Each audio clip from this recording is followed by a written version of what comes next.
बोलो। आज यशोधरा हॉस्पिटल में उमर बागवान जो वटसंग हद्दी में जो लाइट के लिए ट्रेनिंग के लिए उन्होंने काम करते थे, उनका करंट लगने की वजह से उनके दोनों हाथ का आज नुकसान होने की वजह से उनके दोनों हाथ काटने की नौबत आ गई। उमर बागवान जो है ये ट्रेनिंग बोलकर वटसंग में एमएससीबी में कार्यरत थे। उनके साथ जो उनके सीनियर थे वो 10 महीने से काम कर रहे थे, उनके साथ उनके सीनियर भी थे। उन्होंने खंभे पर पोल पर चढ़ना उमर का काम नहीं था।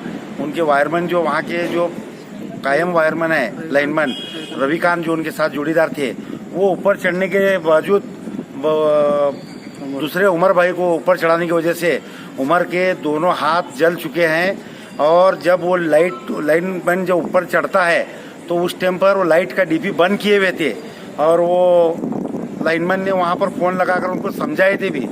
फिर उसके बाद ही जब लाइन का जब काम चालू है वहाँ पर तो बेकार्जी बने सी जो डीपी बंद किए थे वो डीपी चालू करने का काम जो करेले हैं, ये एक जानलेवा काम हुआ है। उनके ऊपर भी योग्य से कार्रवाई होना और ऐसी बेजवाबदारी जो काम किए हैं उनके ऊपर कायदेशीर कड़ी से कड़ी कार्रवाई होना।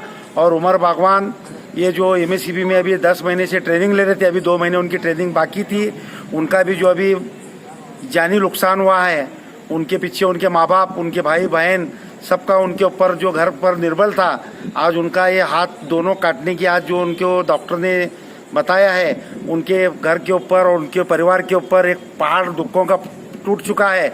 मैं प्रशासन से और एमएससीबी के सभी अधिकारियों से ये विनती करता हूं और ये करूंगा कि अनुरोध करूंगा कि उसका खर्चा पानी और उनके जो भी उसका मुबदला है ज़्यादा से ज़्यादा कितना भी दिए तो उसके जो हाथ जो कट चुके हैं, 21 बरस का रहने के बावजूद उसकी अभी पूरी ज़िंदगी पड़ी हुई है, उसके ऊपर उसके पूरे माँ बाप की ज़िंदगी थी, उसके बहन की ज़िंदगी थी और पूरे माँ बाप को एक बच्चा था हो।